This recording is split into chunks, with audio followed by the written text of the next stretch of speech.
Il existe 3 éléments puissants dans le cœur humain: l'amour ou le sexe, la mort et l'argent. Concernant l'argent, la Bible dit qu'il est la racine de tous les maux. Ensuite, les hommes ont tant aimé l'amour qu'ils l'ont rendu marchand. Ils ont tant aimé le sexe qu'aujourd'hui son marché est une industrie fort florissante. En ce qui concerne la mort, les hommes courent après les plaisirs pour se sentir vivants, pour s'évader, voire pour s'oublier. Cela dit, il existe un domaine où les individus ne se questionnent plus, où l'on ne s'interroge plus.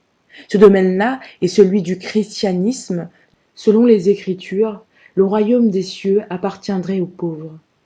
Pourtant, ni le Vatican, ni les lieux de culte des témoins de Jéhovah ne ressemblent à un asile de personnes démunies. Heureux ceux qui ont des yeux comme moi pour voir, mais prenez garde, car l'incohérence religieuse vous rendra aveugle. Au tout début de la vidéo, je vous ai parlé de 3 éléments fort puissants dans le cœur humain. Alors focalisons-nous sur la mort et donc la souffrance. J'ai cru voir, durant ma jeunesse et jusqu'à présent, un christianisme fort étrange, celui de la souffrance. Pourquoi le christianisme de la souffrance nous touche-t-il autant? Les chrétiens sont-ils condamnés à singer le malheur tout en annonçant la bonne nouvelle?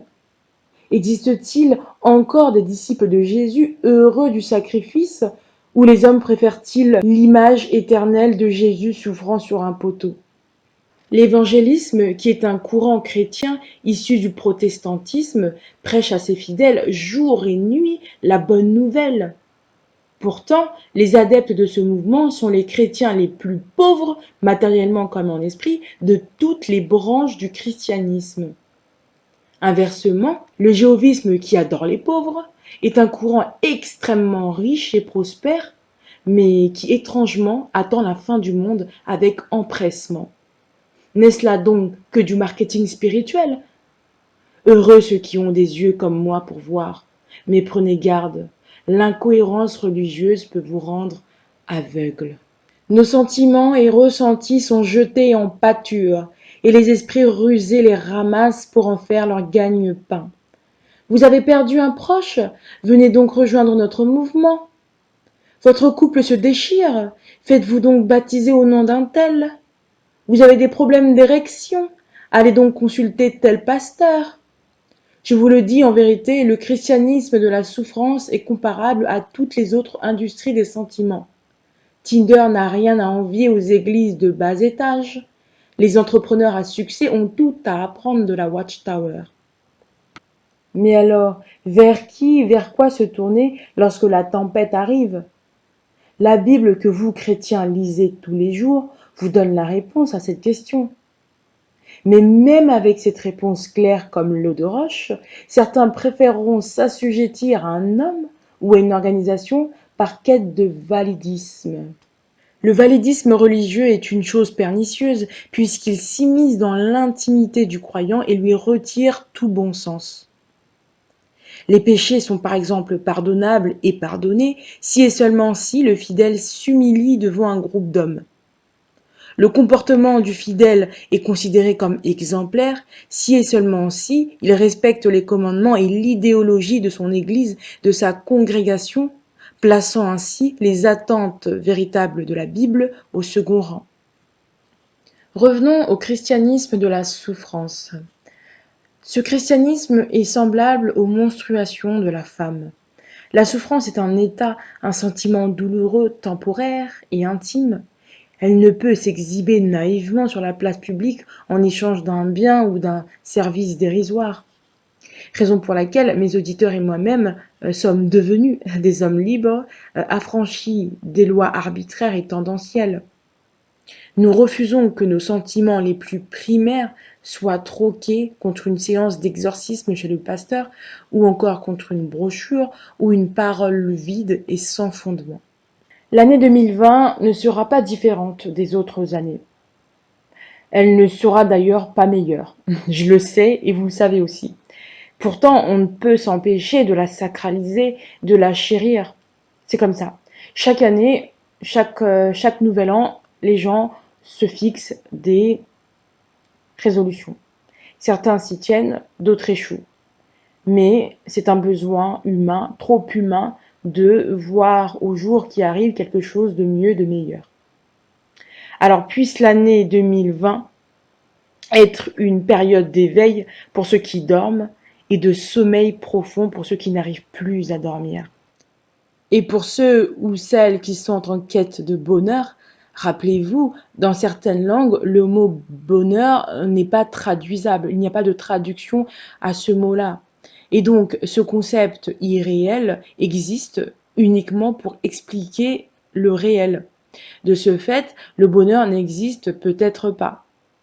Ainsi, pour l'année 2020, cherchons davantage des éléments palpables, réalisables dans nos vies respectives, comme par exemple la paix ou encore la connaissance, pour notamment s'élever.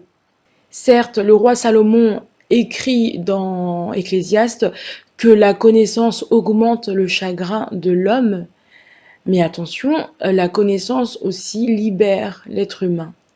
Donc c'est vraiment un point de vue à ne pas prendre à la légère. Le savoir attriste l'homme parce que plus on sait, plus on est triste parce qu'on se rend compte qu'on est impuissant. Vous voyez ce que je veux dire?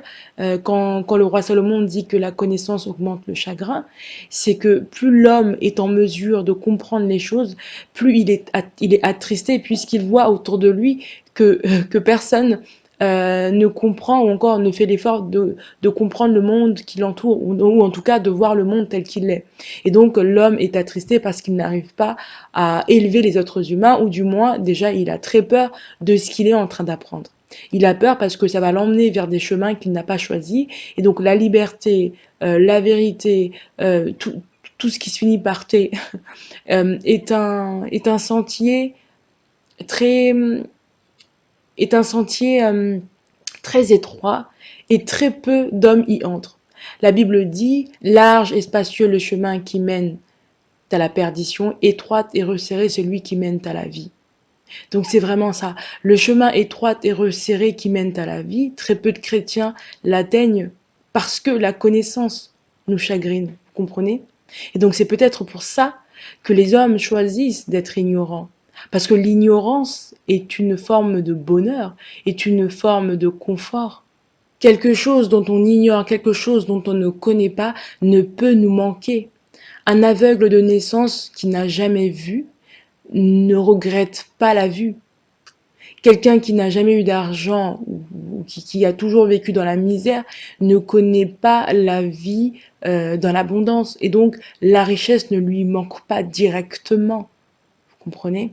En revanche, quelqu'un qui a déjà vu et qui perd la vue, eh ben, l'horizon lui manque. Les couleurs peuvent lui manquer. Pareillement, celui qui a toujours vécu dans l'abondance matérielle, le jour où il n'a plus physiquement ses objets désirés, eh ben, il peut sombrer dans une tristesse profonde. Vous comprenez? Et donc ceux qui décident de quitter le confort spirituel, intellectuel, eh ben, ceux-là seront tourmentés. Vous savez, le Dieu du christianisme ne déteste pas la connaissance, puisqu'il est écrit en Osée 4:6, « Mon peuple périt faute de connaissance ». Alors courons tous vers le savoir, courant les bras tendus vers lui, puisqu'il est notre Rédempteur. La liberté n'a pas de prix, diront certains, et j'ajouterai même qu'elle n'a pas de quantité. Comme la vérité, la liberté est personnelle. Elle n'a de valeur que si celui qui le possède l'a choisi et défini.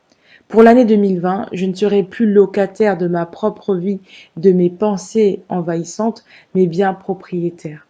Merci de m'avoir écouté et je vous souhaite une bonne année. Au revoir.